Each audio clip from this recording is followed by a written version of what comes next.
पढ़ाई करना क्यों ज़रूरी है? पढ़ाई में मन कैसे लगाए? पढ़ा हुआ एग्ज़ाम तक कैसे याद रखें? अगर आप भी इन क्वेश्चंस को जानना चाहते हैं तो आपको आज का ये वीडियो ज़रूर देखना चाहिए। दोस्तों, एक बात बताइए, अगर आप एक इमारत बनाना चाहते हैं तो आपको पता है कि आप जितनी अच्छी उसकी नींव रखेंगे आप उतनी ही अच्छी इमारत बना पाएंगे। उसी तरह दोस्तों, अगर आपको किसी सब्जेक्ट को स्ट्रॉन्ग करना है, किसी सब्जेक्ट में टॉप करना है, तो आपको उस सब्जेक्ट का बेसिक क्लियर होना चाहिए। तो किसी भी क्वेश्चंस को सोल्व करने से पहले हमको किसी भी कॉन्सेप्ट का बेसिक क्लियर करना होता है दोस्तों।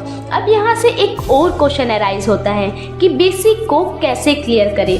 बेसिक को क्लियर करने के लिए आप अपने टीचर्स की बिल्कुल स्टार्टिंग से क्लास अटेंड कीजिए।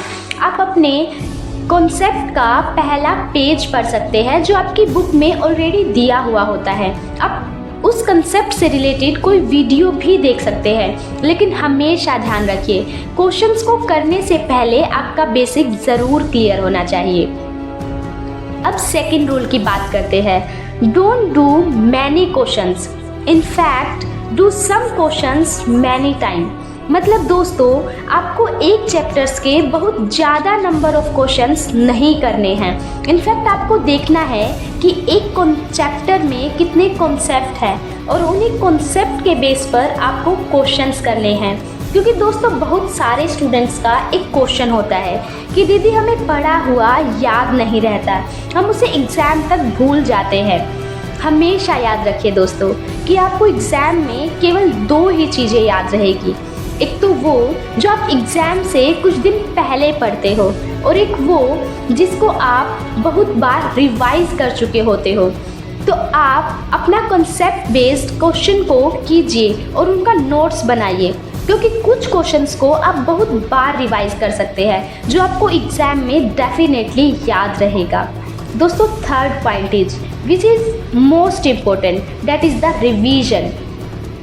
दोस्तों, हर नॉर्मली स्टूडेंट अपना सिलेबस ज़रूर कंप्लीट कर लेते हैं, लेकिन जो स्टूडेंट्स टॉपिक को बहुत बार रिवाइज करते हैं वह उसे एग्ज़ाम तक याद रहता है और वही स्टूडेंट एग्ज़ाम में टॉप भी करता है।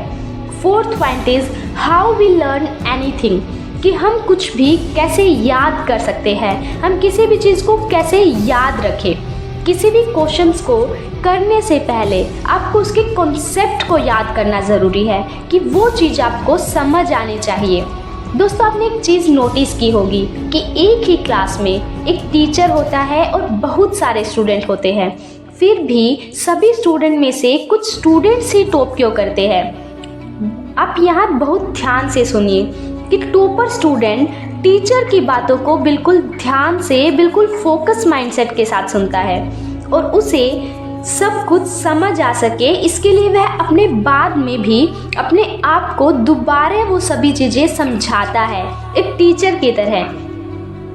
जब भी आप किसी टॉपिक को याद करते हैं तो आपको उसे बोल बोल कर याद करना है, आपको उसे बोल बोल कर खुद को समझाना है कि आप उसे अच्छे से समझ पाए और आप उसे लॉन्ग टाइम तक याद रख पाए। Now fifth point is what's the timing of the student. दोस्तों, एक ऐसा कहते हैं, जब जागो तब सवेरा, जब आँख लग जाए तब अंधेरा। हर किसी का पढ़ने का अलग अलग टाइम होता है दोस्तों, हम किसी का कोई टाइम फिक्स नहीं कर सकते। कोई स्टूडेंट सुबह उठकर अच्छी पढ़ाई कर सकता है, कोई लेट नाइट स्टूडेंट भी होता है। तो दोस्तों, आपको अपनी अकॉर्डिंग देखना है कि आपके लिए कौन सा टाइम पढ़ने को बेस्ट है। और दोस्तों, आपको जब भी पढ़ना है पूरे फोकस माइंडसेट के साथ पढ़ना है। आपको कम टाइम में आपका सभी काम कंप्लीट करने का सोचना है, जिसे हम स्मार्ट स्टडी भी बोलते हैं, और वो आप तभी कर सकते हैं जब आप पूरे फोकस माइंडसेट के साथ पढ़ते हैं। आप इन रूल्स को फॉलो करके आप भी अपनी क्लास के नेक्स्ट टॉपर बन सकते हैं, और ऐसी और सक्सेसफुल वीडियोस के लिए आप इस चैनल को सब्सक्राइब भी कर सकते हैं। और हमेशा याद रखिए दोस्तों, मेहनत की आग में अब तो मुझको जलना है, मेहनत की आग में अब तो मुझको जलना है। कोशिश करूँगा इतनी कि अब तो टॉपर बन के निकलना है। जय हिंद दोस्तों, धन्यवाद।